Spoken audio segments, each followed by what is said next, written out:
Good evening and welcome to another episode of the Equity Market Outlook, where I'm sitting with Ankit Jain today.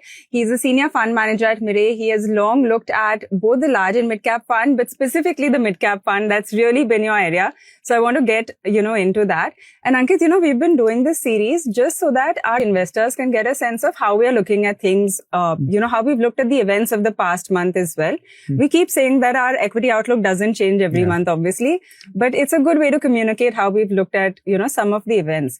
So if I look back at November, the thing that really stands out was, of course, that the market hit its all-time high after 14 long months, and we've all really felt it. But somehow it doesn't feel like that in our portfolios, right? I'll come to that portfolio bit in a while, but we did hit an all-time high. It was, I think, fueled in large part because of the GDP print that came out. Do you see this as the start of, a more significant move up? Sure. No, thanks, Pavitra. So here, you're absolutely right. Some of these macro data points are seeing an improvement. GDP print of last quarter gone by at 8.2%. Has clearly surprised the market. Some part of it, I will say, is also to do with the low base, because same quarter last year was at around 5.5%. But it was still well above expectations. No, absolutely. So with this first half GDP growth print by YoY is around 8%. Quarter one was 7.8. And as per RBI forecast is like 6.8 for the full year. So to that extent, second half ask rate is definitely low. Yeah. And clearly B might be for full year well above 7% plus sort of a number.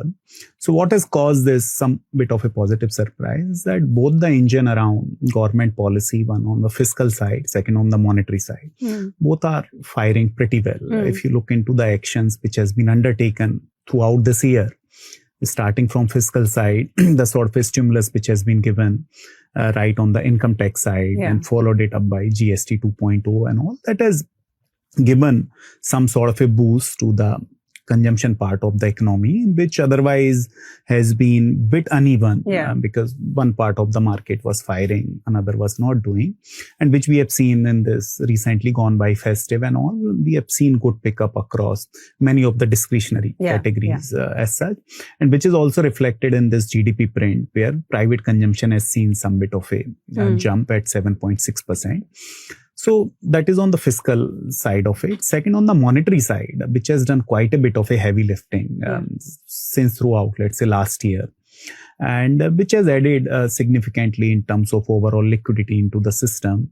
And that is also bringing down overall cost of capital, improving liquidity side of it. That is adding now in terms of even credit growth, system credit growth, seeing bit of an inch up, which otherwise has actually slowed down to 10 to 11% sometime last year.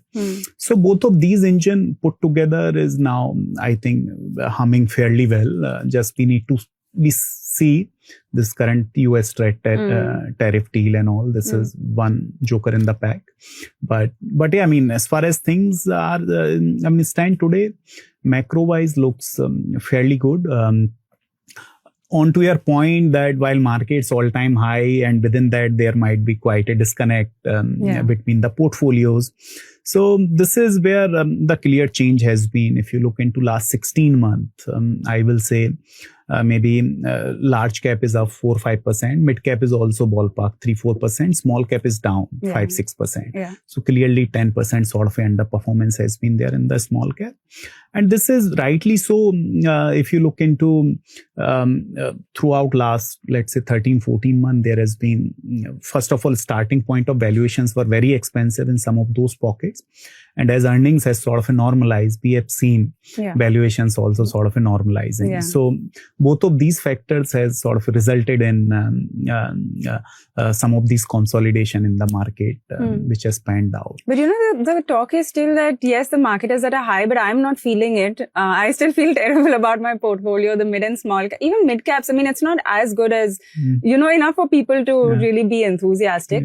Do you think that catch up is coming soon in line with the larger? No, absolutely. If you look into, in fact, now our call is that it is no longer about large cap versus mid and small. Debate is not there.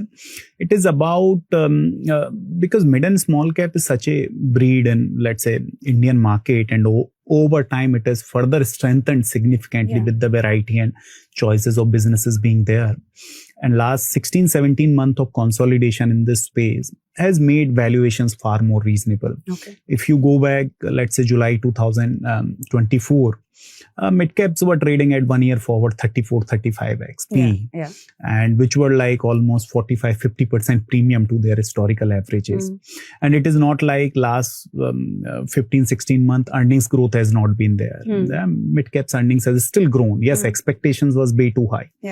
So in that context, now those 45-50% valuations as sort of a premium has sort of a come down to 20 odd percent, in fact 15 to 20% to historical average, and which I clearly see as a far more reasonable sort of a number.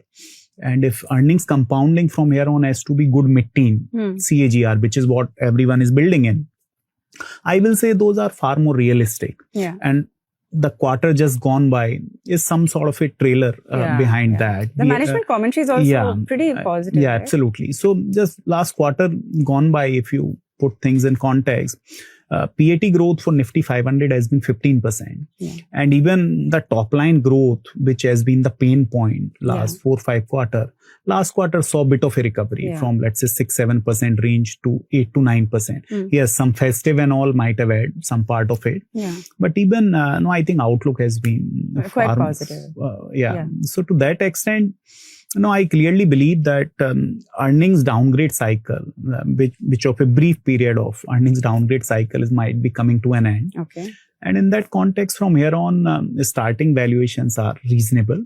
So I think mid and small cap also should do equally well. So clearly, Ankit, you are having a much easier time picking stocks now than a year ago. So tell me, what are you picking? Because we've spoken about, of course, consumption. There was also, like you said, the GST boost and income tax boost. Banks have been doing very well. A lot of the financials. What else stands out to you now? Yeah, no, so you are absolutely right. Clearly, banking financial remains we are quite constructive about. Consumption also we are positive, but within that, one has to be very, very selective about, because certain pockets which has not been doing well clearly doesn't deserve that price. And some pockets where earnings growth visibility is good, where clearly valuations are factoring in quite a lot in terms of the ask rate. So while overall outlook is positive there, one has to be very, very selective. Third, pharmaceutical healthcare we are quite positive about. This is one sector even throughout last 1 year, in fact, very surprising, last 1 year sector has underperformed despite of not much downgrade in the earnings. Overall earnings has sort of still being maintained and has been fairly decent. Yes, it is also to do with some of these trade tariff and all, while pharma is out of market just doesn't like uncertainty, right? You hear anything. Absolutely. So to that extent, I think this is another sector, and within this CRO, CDMO, some of the contract manufacturers, we are quite constructive about. No, healthcare has been a big, overweight for us across our portfolios. So now if you look at things from here on, of course, one big trigger we are looking at is the RBI policy. It could, help a portion of the market there as well.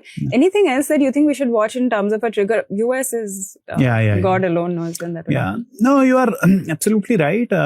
Clearly now, this final 25 bips rate cut is the consensus expectation on December 5th. So that is one part of it. But second, even more importantly, is from the US. This trade deal, it has been a long wait. And India, in fact, at weighted average, 34% tariff is one of the highest. So clearly expectations are that at least that 25% penal tariff will get removed, and then let's see on balance portion. So that could be another trigger, and more importantly from FI flows standpoint, because if you look into YTD, it has been almost $20 billion sort of an outflow being there. So I think some of that can improve sentiment from the FI flow standpoint. However, from earnings standpoint, yes, some of these trade deal coming in and all will help in some of the impacted sector sort of the outlook improving.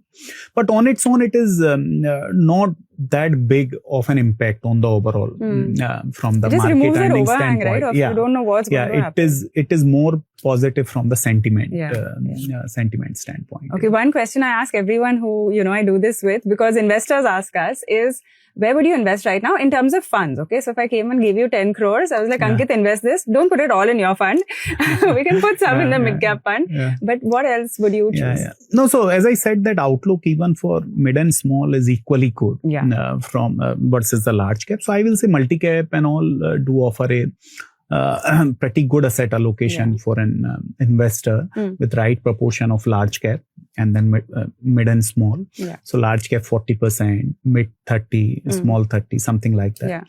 So it is a very good asset allocation because it also gives you a stability around large cap sort of earnings at the same time. Right, not letting you lose out on alpha from mid and small cap buckets. So okay, I think that is a fun for all seasons, and most people can do well to have a multi-cap in their portfolio. Absolutely. Thanks, Ankit, for helping us with this outlook, and we will speak again soon. I hope that helps our investors as well, just to understand where things are and how Ankit is looking at it right now.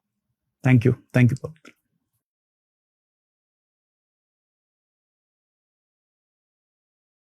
Mutual fund investments are subject to market risks. Read all scheme-related documents carefully.